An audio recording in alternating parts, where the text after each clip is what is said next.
America Iran మధ్య కుదిరిన తాత్కాలిక శాంతి ఒప్పందం ఇజ్రాయెల్ రాజకీయాల్లో పెను ప్రకంపనలు సృష్టిస్తోంది. ఈ ఏడాది అక్టోబర్లో జరగబోయే సాధారణ ఎన్నికల్లో పోటీ చేస్తానని ఇజ్రాయెల్ ప్రధానమంత్రి బెంజమిన్ నెతన్యాహు ప్రకటించినప్పటికీ ఆయన భవితవ్యం ఇప్పుడు ప్రమాదంలో పడింది. ఇరాన్, లెబనాన్లలో ఇజ్రాయెల్ ఆశించిన లక్ష్యాలు నెరవేరక ముందే అమెరికా అధ్యక్షుడు డొనాల్డ్ ట్రంప్ యుద్ధానికి ముగింపు పలకడంపై ఇజ్రాయెల్ ఓటర్లు తీవ్ర ఆగ్రహంతో ఉన్నారు. నెతన్యాహు వైఫల్యాలపై ఇజ్రాయెల్ ప్రజల్లో తీవ్ర వ్యతిరేకత వ్యక్తమవుతోంది.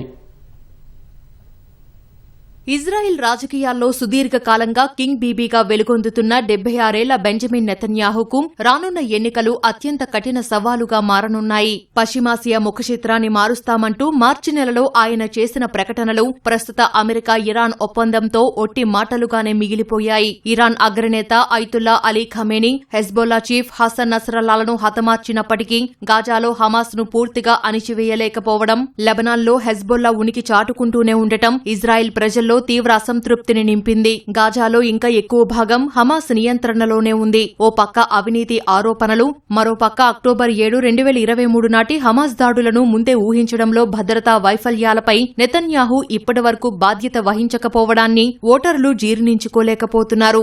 ఇజ్రాయెల్ దాడుల కారణంగా గాజా, లెబనాన్లో వేల సంఖ్యలో ప్రజలు ప్రాణాలు కోల్పోగా ఇజ్రాయెల్ సైనికుల మరణాల సంఖ్య కూడా గత దశాబ్దాలతో పోలిస్తే ఎక్కువగా ఉంది. గాజాపై యుద్ధానికి అనేక మంది ఇజ్రాయెల్ పౌరులు మద్దతు ఇచ్చినప్పటికీ నెతన్యాహు దాన్ని నిర్వహించిన తీరుపై విమర్శలు వ్యక్తమవుతున్నాయి. వ్యూహాత్మక ప్రణాళిక లేకుండా యుద్ధాన్ని నడిపించారంటూ సొంత దేశ సైనిక జనరల్స్, బందీల కుటుంబాలు నెతన్యాహుపై మండిపడుతున్నాయి. గాజాలో సృష్టించిన విధ్వంసానికి నెతన్యాహు అంతర్జాతీయ క్రిమినల్ కోర్టులో అరెస్టు వారెంట్ కూడా ఎదుర్కొంటున్నారు. జోర్డాన్ నదికి పశ్చిమాన పాలస్తీనా దేశం అనేది ఏర్పడటానికి వీల్లేదని, ఇన్నాళ్లు అంతర్జాతీయ ఒత్తిళ్లను తట్టుకుని పాలస్తీనా ఏర్పడకుండా అడ్డుకున్నానని నెతన్యాహు గొప్పలు చెప్పుకుంటున్నప్పటికీ తాజా పరిణామాలు ఆయనకు ప్రతికూలంగా మారాయి. ఇజ్రాయెల్లో ప్రతిపక్ష నేత యాయిర్ లాపిడ్ సైతం నెతన్యాహు యుద్ధంలో ఘోరంగా విఫలమయ్యారని, కీలక సమయంలో చేతులెత్తేశారని విమర్శలు గుప్పించారు. ప్రస్తుత ప్రజాభిప్రాయ సేకరణలు నెతన్యాహు నేతృత్వంలోని రైట్ వింగ్ కూటమి ఓటమి పాలవుతుందని సూచిస్తున్నాయి. ఇజ్రాయెల్కు సుదీర్ఘకాలం ప్రధానిగా పనిచేసిన ఘనత నెతన్యాహు పేరిట ఉంది.